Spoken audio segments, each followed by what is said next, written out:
Racial justice work focuses on implicit racial bias because it's a powerful site of action for us as individuals. With practice, we can develop the ability to slow down, pay attention, and make the choice to act in alignment with our values. The impact of implicit bias is not inevitable. We have a choice. And the first step in making a choice is awareness. Next slide, please.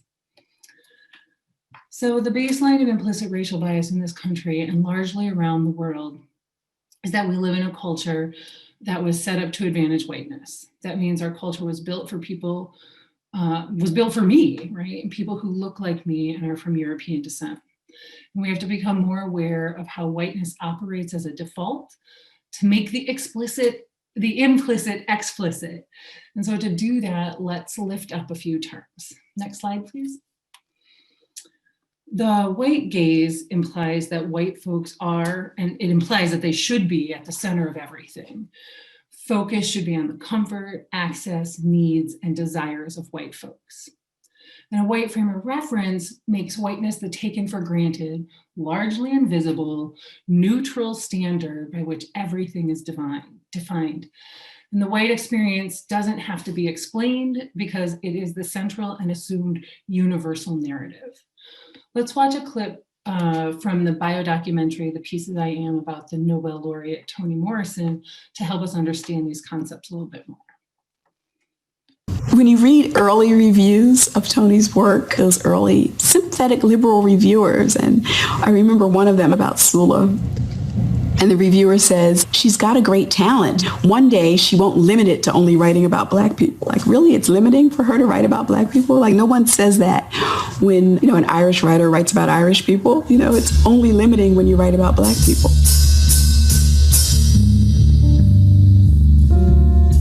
In spite of its richness and its thorough originality, one continually feels its narrowness,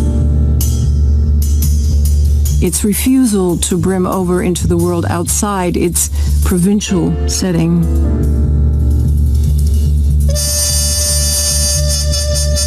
Toni Morrison is far too talented to remain only a marvelous recorder of the Black side of provincial American life. If she is to maintain the large and serious audience she deserves, she is going to have to address a riskier contemporary reality. I have had reviews in the past that have accused me of not writing about white people. I remember a review of Sula in which the reviewer said, one day she, meaning me, will have to face up to the real responsibilities and get mature and write about the real confrontation for Black people, which is white people.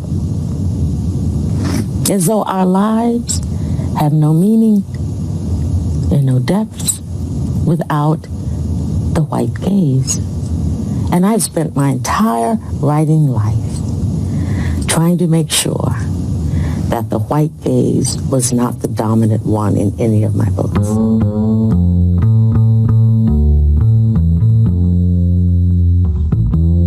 Toni Morrison's project resides precisely in the effort to discredit the notion that this white male gaze must be omnipresent.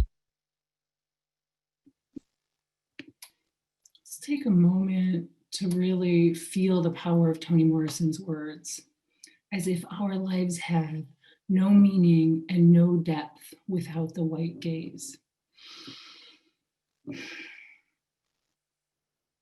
As this clip highlights, operating from a white frame of reference exclusively centers the concerns of white folks and renders everyone else's experience as secondary, peripheral, or maybe exotic. And this has real life political, social, economic, and physical consequences that compound harm over time. And so in this next clip, Robin DiAngelo helps us understand that although whiteness operates largely as an invisible force, we, and I'm talking to the other white folks or folks of European descent on the call, we have to stop presuming that a European American perspective is universal, normal, or a non-racialized experience. Let's listen.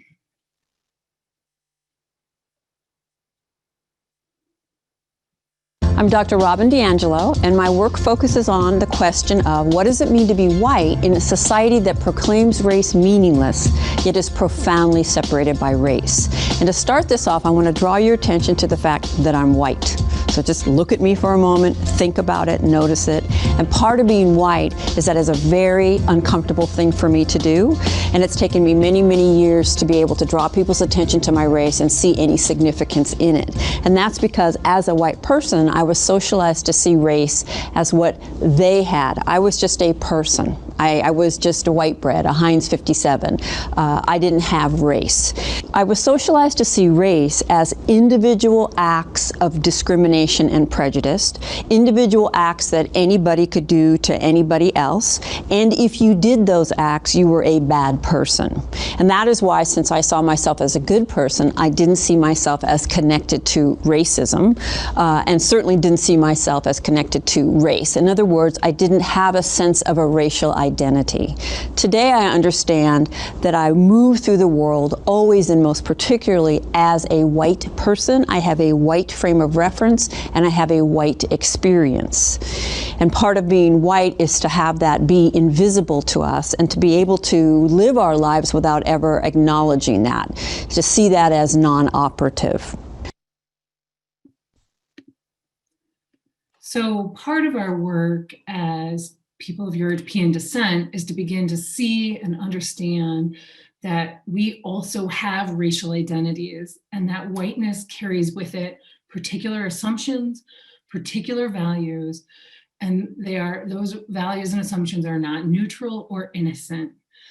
This is an important time to pause as a facilitator and acknowledge that I'm a white woman who benefits from white dominant culture. And I recognize that my racial identity plays a powerful role in how I walk through the world. Understanding how race operates is why I'm here today. It's what led me to become part of this multiracial team working toward justice with compassion. So what I really want to lift up from this is the general invisibility to white people of our own racial identity.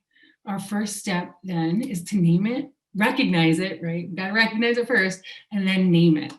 So as you process all of this, I wonder, where do you see a white frame of reference treated as a norm or standard? Please feel free to share a few examples.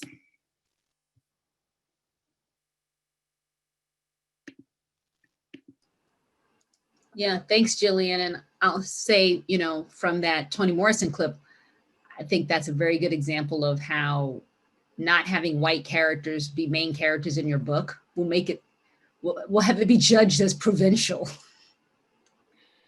Really patronizing. Yes.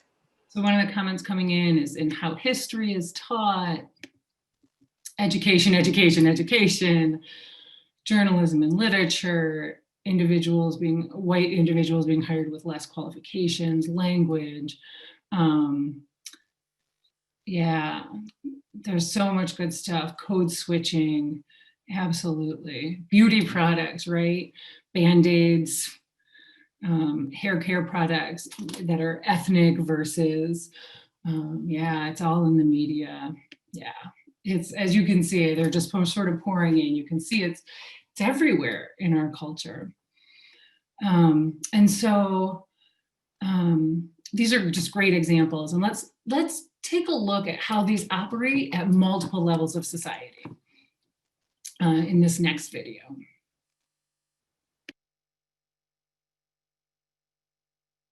I now understand racism as a system, as a deeply embedded system, a system that our country was founded on and that all our institutions were created out of. And every institution reinforces this system. And it's a system of unequal power. So let me give you an example. Women in the United States got the right to vote in 1920. And there was only one possible way that we could have gotten the right to vote, and that was for men to give it to us, because we literally were not sitting in the seats of institutional power. We could not give ourselves the right to vote. That doesn't mean that we couldn't have personal power, but we didn't have institutional power. And that's the difference between a system and individual acts. Prior to women's suffrage, I could certainly discriminate against men. I could be unfair to individual men, but my group could not systematically deny men as a group the right to vote. And men controlled all the institutions, and they all worked together to convey the message that women's place was here and men's place was there. And that's the difference between individual prejudice and a system of inequality. So in this field, we think about oppression, or in this case racism, as group prejudice backed by institutional power. So it's important to differentiate between prejudice or bias that happens at the individual level and racism, which operates at the systems level. Racism is group prejudice based on race, backed by institutional power, and it operates systematically to reinforce the white frame of reference. The US system fundamentally conditions us to believe not just that white is neutral, but that in claiming neutrality, it actually sets us up to internalize that white is better, superior, innocent, and that internalized superiority means that people of color are systematically disenfranchised and marginalized by the system. And in this country, that impact has and continues to disproportionately harm Black and Indigenous folks in particular. So in this next video, we're going to see that much of the conversation about race happens at the individual level. And given that individuals make up systems, that's important work. Unfortunately, many of us who are here today, like me, when I started this journey, didn't and don't have good language to talk about race and racism. So let's hear how Robin Dangelo talks about a construct that often short circuits our conversation. And so prior to the civil rights movement, it was fairly socially acceptable for white people to just come out and say, we are superior. But post-civil rights, it became bad to be racist, right? It became unacceptable to be racist. And that seems like a positive thing, right? Racism's bad. But unfortunately, what it morphed into is to make it impossible for white people to look at racism, because what we hear is, I would have to be a bad person in order to perpetuate racism. It became a moral issue. When we frame conversations about racism as an individual moral issue rather than systemic oppression, it becomes nearly impossible to have meaningful conversations about how it operates. When people of European descent receive feedback that something they did or said or thought was biased, we hear, you're a bad person, or white people are bad. And that activates this predictable reaction of defensiveness, shame, guilt. In essence, we shut down. We tend to shut down. And when we shut down, we are unable to use that information to grow and change. What we need to do is learn to reframe from I'm a bad person, that moral issue, to I did something that was racially biased. I made a mistake. I'm going to do better. And I know for me, coming to understand the paralyzing, and I mean paralyzing trap of the good-bad binary myth has been a transformative key to my own racial justice journey. Rather than living in fear of being found out, of making mistakes, or of causing harm, I recognize that implicit bias comes from deeply embedded cultural conditioning, and unlearning these biases is a really messy process. Mistakes are inevitable, and it's the choices I make about how I respond that really matter the most in this work. This is a lifelong journey. It's heart work and hard work. And I feel so deeply grateful to be on this journey and in community on this journey. And on that note, I'm going to turn it over to Kristen to discuss another aspect of how whiteness operates.